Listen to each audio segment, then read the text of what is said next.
guys, today we're here in Bacolod. So ngayon is dito ako sa GT Hotel. So ito yung pinaka room ko. So ito ay Twin Deluxe. Ito yung room ko dito sa GT Hotel. So ito ay Twin Deluxe room. So malaki yung bed. So actually nag-request lang ako ng isang malaking bed instead na dalawang maghiwalay. Maganda siya yung room. So ayan, television. I think itong room na to is may daanan papunta doon sa kabila. So ito yung CR.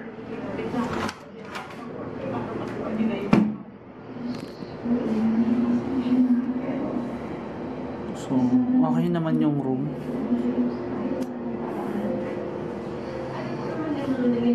Meron silang ref dito. So ayun.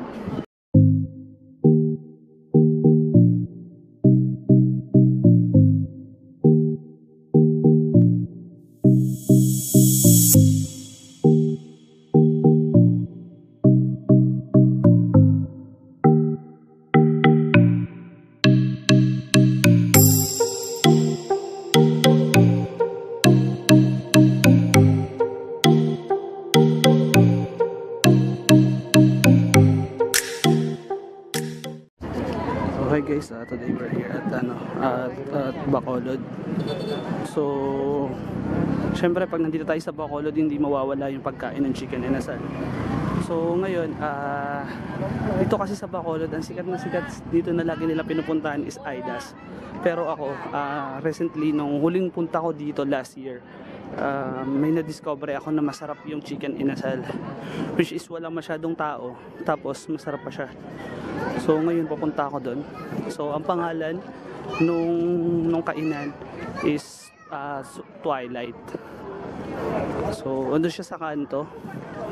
So ito, so para mahanap mo tong lugar na to, so nasa Manukan country din siya, pero malapit lang siya dun sa corner or sa crossing. So tapat siya ng Andox. So pinakilala to sa akin nung pumunta ako dito last time. So ang binibenta nila native chicken barbecue. So ito guys, ito kakain yan. So dito yung sinaserve dito is native chicken. Pero yung sinasabi nila yung kulay itim yung chicken, yung black chicken something.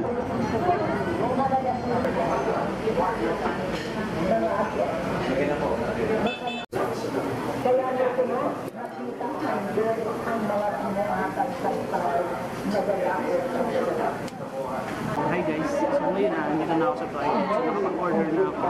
Niluluto na nila yung in-order ko, native chicken. So first time ko natikman yung chicken nila. Actually nasarapan ako. Dito kasi sa Manukan country, sa Bacolod, ang sikat dito is yung Aidas. So napakarami ng tao sa Aidas. Pero actually, kung pupunta ka dito, basta try mo yung Aidas, meron na Aidas sa Makati. Kung try ka naman ng iba. So thank you dun kay Kuya dun sa isang company sa pinuntahan ko last year. So dinala niya ako dito. Para sa akin, masarap yung chicken nila. So kaya kung pupunta kayo dito sa Bacolod, you should try yung Twilight native chicken barbecue. Yun guys, ito yung order ko. So isang native chicken, tapos sinama ko na rin ng barbecue. Tapos may pasabaw sila. Actually masarap to eh. Yung may karne to, yung sabaw na to. Pero baka kasi hindi ko maubos. Kaya hindi na ako mo order. So, saka isang rice. And ayan. So ayun guys, kain na ako.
the next day. Oh, hi guys, ito yung breakfast ko dito sa GT Hotel. So, ang ginawa ko na lang is vegetable rice, daing na bangos, corned beef, and yung sayote. Tapos syempre hindi mawala yung ham and cheese eggs, coffee, and banana.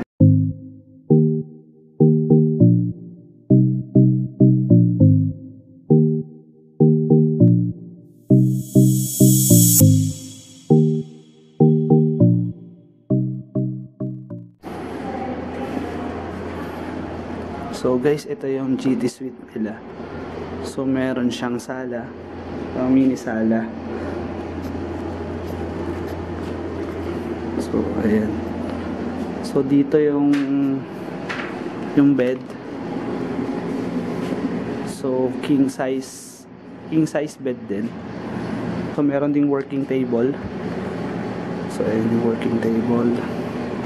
So ang rate nito, so based dun sa published rate nila ngayon is 4,387.50.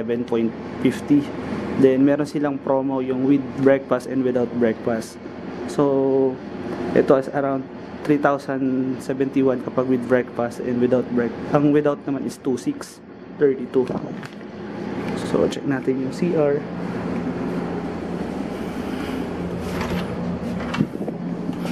So ito yung pinaka CR niya.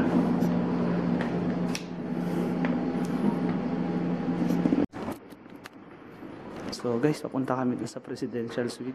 So ina-assist ako ni Kuya Rayleigh. Ito yun, sir. So ito yung presidential suite dito sa GT Hotel. So pagpasok mo, so meron silang table and sala.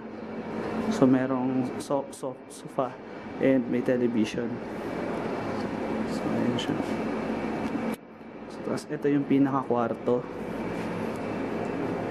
So isang king size bed din. Actually same lang siya nung bed ko dun sa kanina,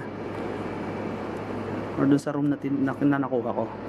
So ito yung pinaka kwarto. Actually malaki yung kwarto. So kumbaga parang dalawang unit nung nakuha kong room. So ito yung table, so working table. Then so may ilang shade. Then ito yung pinaka CR niya. So mas malaki yung CR nito sa presidential. So yung CR natin. So ayan. Mas malawak yung CR.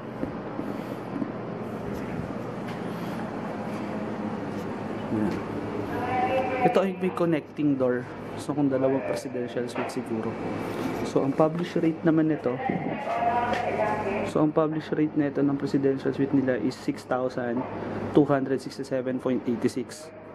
Tapos ang with breakfast, yung promo is 4,387.5. Not included yung breakfast is 3,760.71. So kung gusto magstay ng mas maganda-ganda, so pwede dito. So far naman yung stay ko dito sa GT Hotel is talagang maganda. A few inches later. Ayun guys, pa-check out na tayo. Tapos na yung stay ko dito sa GT Hotel. So for me, ang verdict ko dito sa hotel na to is actually sulit yung rate nila. So sulit na yung rate nila, tapos kasi halos ganun din yung rate ng ibang hotel eh.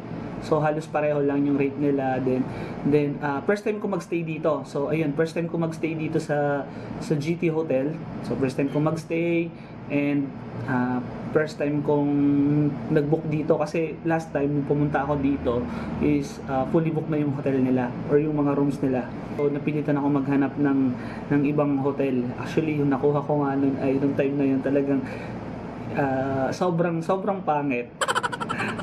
Sobra talaga.